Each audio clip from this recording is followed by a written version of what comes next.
Adrianne Lynch with the Lynch team at Conway Real Estate, and I have Joan Marlow with Peaceful Easy Healing. Welcome. Hi, good seeing you again. You too. So this week I wanted to talk about, I had kind of seen some statements of facts that talked about getting the body moving. So it said 28% of adults 50 plus are physically inactive. In 2014, 2 in 3 adults 50 or over had at least one chronic illness. Physical inactivity can worsen health and the quality of life, and physical inactivity increases healthcare costs. So these true statements certainly cause us to sit up and take notice when we speak about the importance of physical well-being for our seniors. So what health and wellness tips or tools can you share today to boost the seniors' interest to exercise? Thank you. Thank you for that. And again, those statistics are statements of fact. They came from the CDC and NIH, so they're real deal things. And again, the shock of it is simply the shock of it. And what else is interesting, as much as we're looking at this, and I think the timeliness of talking about physical activity is also really good as we look at the fact for our being home for all of these weeks. Right. Some of us might not be as good with our physical activity, and our lives have been turned upside down a little bit. So we might have some things that are going on that are causing us not to be as active as we once were, and we might have to go back and revisit that. So when we talk about wellness and well-being, we talked about those different sectors of well-being. And one of those sectors happens to be physical well-being. And a piece of physical well-being happens to be exercise and movement. And so I'm going to talk about that a little bit today, but there's a lot to it. So I'm going to be revisiting this over the next couple of weeks as well to help guide people as they get started in this. So it's all about simply moving. So get the word exercise out of your mind if that's a dirty word, and just think about just getting our bodies moving. So something else to think about is, and you might have already heard this, that sitting in a sedentary lifestyle has recently been spoken about as being the new cigarette smoking. Wow. Yeah, whereby it carries with it all the same risks that smoking did, and still does. All the things that negatively impact overall health and well-being. So that's pretty powerful.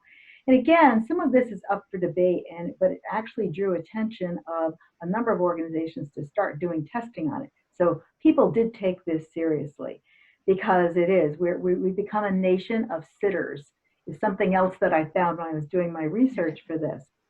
So again, the one thing we know for sure in wellness is that for everyone, regardless of age, it's very important to keep your body moving, however you choose to do it. So regular physical exercise is vital for healthy aging, bottom line. The same way as going to the dentist and all the other things that we do, going to our doctor on a regular basis. So physical exercise is all part of that physical activity.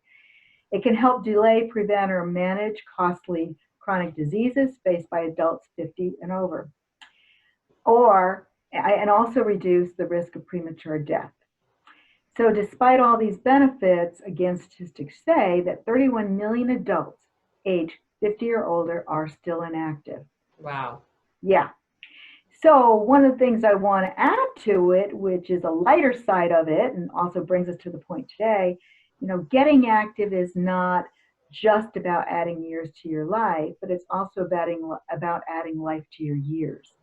And when I thought about this YouTube channel, and it's all about seniors living their best lives, this is just following right along. I want you to live life, but I truly want you to be able to live your life to the fullest. That's my overarching theme. Right. So let me add a disclaimer to all of this. I don't play a doctor on TV, and I'm not a doc and whatever else. And we each have our own stories. So what I'm sharing with you today is just fact and points of interest. And again, hopefully to inspire you enough to say, let me go do something about this. Even though the body was designed to move, you yourself might have things going on in your body that are restricting you. So, the warning is, or the adage is, whenever you're going to start something new, go to your doctor. and see whether or not you are physically capable of doing whatever that is right now, and utilize whatever your doctor says. And what else is really cool, when you start that conversation, it's just that, it has started a conversation. Right. So maybe your doctor will be able to have some insight for you as well. No, I think that's great. And I think it is that people don't realize the impact of just sitting around, and how easy with technology that you can, you can get distracted, and, you're on your phone, you're sitting, you're on the, watching TV and streaming everything, and people just continue to watch stuff that before they know it, they could have sat for, 4 hours. And we've talked about that, even with the virus, and you see everyone posting all the different shows they're watching. And, and you're like, oh, I watched this one, I watched that one, I watched this. I mean, you're adding up like 20, 30 hours of sitting watching TV, to what that 30-minute post that you did a walk around the neighborhood with the dog. So it is interesting to see, how easy it is to suck yourself in to not. And it is. And it just is. And when you just made that statement, I'm laughing to myself. And I know over the past couple of years, people are after their kids to say, get out of the house because I'm going to restrict you for the amount of time you're sitting in front of the TV. Now I wonder how many moms and dads are going to go, oh, you're talking about me now. Yeah. Well, and, I think a good judgment, really for anyone is, even our seniors have now, most of them have the technology on their phone and are on their phone a lot, and learning social media is, when it tells you, like mine will pop up and be like, oh, you were on this many hours today. And I'm like, wow, there is no way I was on my phone that many hours today. That, it's almost like a parent being like, what are you doing? There's no way you needed to be on that many hours in one day. So, but, when you live at home, there's no one to be like, hey, you haven't gotten out today, or you haven't, oh, I know, walked around. So how do you know if what you're doing is providing a health benefit? Well, one of the things that we do look like, and again, this conversation is not about, here you've been sitting and I'm inspiring you, and you go out and say, okay, I'm going to go ride my bike for 6 to 8 miles today, and I'm going to go hike that Diamondback Trail, and I'm going to, I'm going to do all no, we're going to, again, the body has to work up for it, because I don't want to read about it later in the paper. Right. So, Joan Marlow, she did this. But so we're talking about looking at what you do today. And one of the things I'm going to ask you to do is also to put some intentionality into it. So I'm all about, where the mind goes, the body follows. So when what you just said, your phone is telling you, reminding you that you weren't intentional about whatever, because it's giving you a number at the bottom, and you go, that's impossible. But of course, this wouldn't lie. So, so we have nowhere to hide. So when we look at this, it's all about intentional. And we'll be talking more, probably everything that I do on this will relate to some intentionality, because I strongly believe that even if we're working on our physical body, we can do things to also help this, because they have to work together. Right. So again, putting intentionality into it is all about just choosing to now be active in some way, shape, or form, and then going and growing from there. So when you talk about the guidelines, the CDC, who we know only too well right now, but they had put together something they call a physical activity guideline, which states that 150 minutes a week of moderate intensity activity as your abilities and conditions allow. So that's what they're giving you as a guideline, 150 minutes a week. So when you think about that, you go, well, either you're saying, well, that's not much, where you say, oh my God, really? But when you look at it, it's 2.5 hours of your time. Right. And then if we dig down deeper, it's equivalent to watching one movie on your sofa, right. on your butt, back. So, and the good news is they aren't telling us that we have to do it all at once. They're telling us that there's health benefit if you spread it out over a week. So you, again, take it upon yourself to decide how much you want to do. And so over the next couple of weeks, we'll talk about routines and so on, building routines. So you don't have to do it all at once. Break it into smaller chunks. And it's about finding out what works best for you. And this is all about you. Who cares what your neighbor's doing? Who cares what your friend is doing? Who cares what your spouse is doing? You have got to look out for yourself. And that's another very, very important thing. It's your life, and you got to deal with it. And again, all of it offers some benefit no matter where you are. And again, you've got to do something. So how, which I like you talking about, which kind of leads into the, like, how do you get started exercising? I mean, I like how you just talked about, you can't compare, you know, to what someone else. And a great, my mom's health isn't always the best. And, you know, she'll be like, oh, well, the neighbor walked 2 miles. I can't do that. And I'm like, but you could walk from your house to the mailbox, you know, instead of driving, or you could walk the dog down 4 houses. Like, it doesn't matter that she's walking 2 miles. It's whatever gets you at least moving to start working your way up to, you know, that 150 minutes a week. You better believe it. You better. And that's exactly it.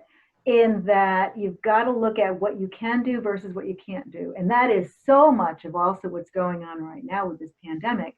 You know, we can't do this, we can't do this, we can't do that. Well, what can you do? What do you have the ability to do within your own scope of life? Right. So we sort of got slapped on the wrist about that. But the same thing with your mom, it's like, get rid of the can't, it's what can you do? And the advice you're giving her is huge. And people can say that's not enough, but it's, again, if they intentionally say, I am getting off the sofa and I'm going to walk, instead of getting in the car, I'm going to walk to that mailbox, or I'm going to take the dog for an extra walk around the block. Yeah. That's huge. And the dog is going to be happier as well. Yeah. So the really, really cool news is that walking qualifies as exercise. It's not just to get us from point A to point B. These are earning you points for this 150 minutes a week. That's great. It's how many minutes you're actually walking. If that's all you're able to do right now, do it. I mean, that's truly, it's available to all of us. It doesn't cost us anything. All we need to do, once we get hooked on this, because as you walk, you're going to say, I'm breathing better. I'm standing up straighter. I'm seeing what's going on in the neighborhood. Oh, and guess what? I'm not huffing and puffing. So I'm going to take a second loop around or whatever. The one thing you might have to invest in are shoes. Rather than doing it in flip-flops or whatever else, get some good walking shoes.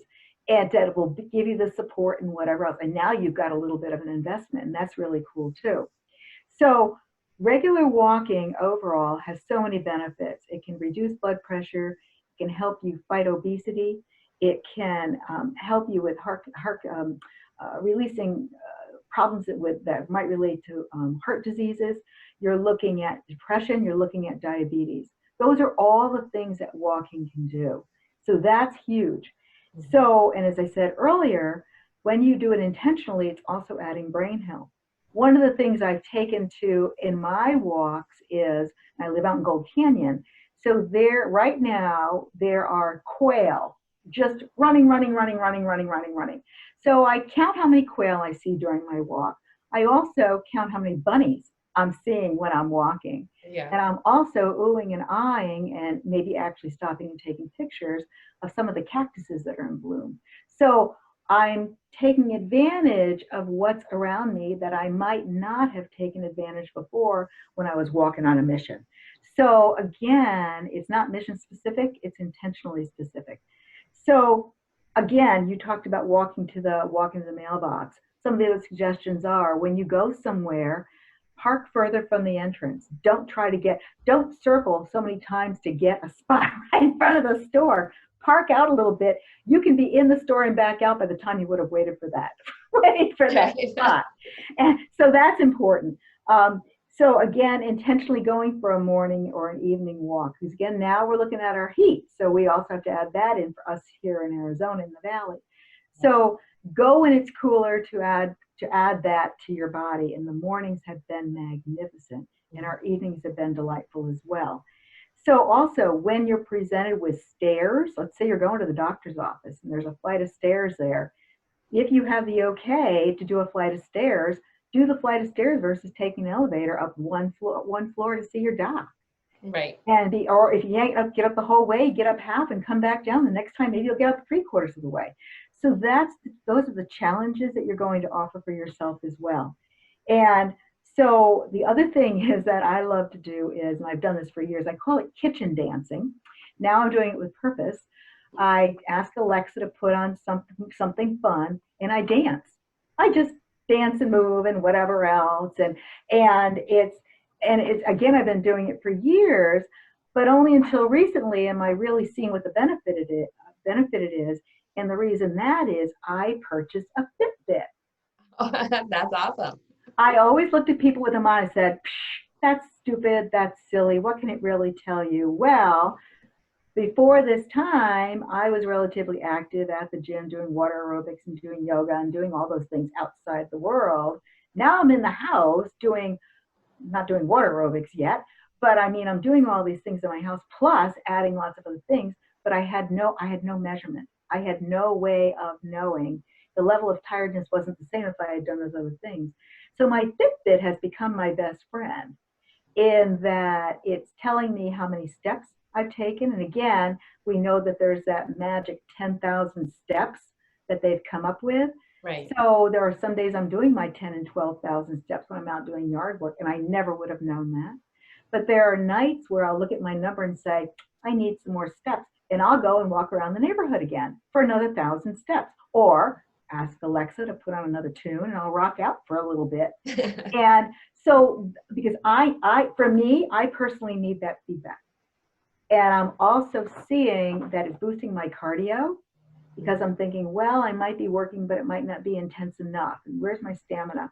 So I'm loving my Fitbit. Again, I'm not selling Fitbits. Yeah. I'm just saying any kind of a tracker. So that's what I've decided to do as well.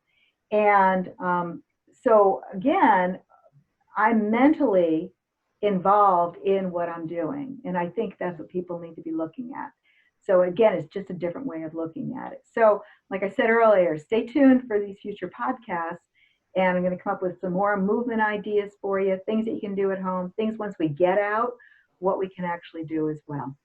I love it. I think that's so great. I love you mentioning the music because I tell people too, I love Zumba. And and I'm a horrible dancer, but I don't care. It's something about, it's not even the exercise.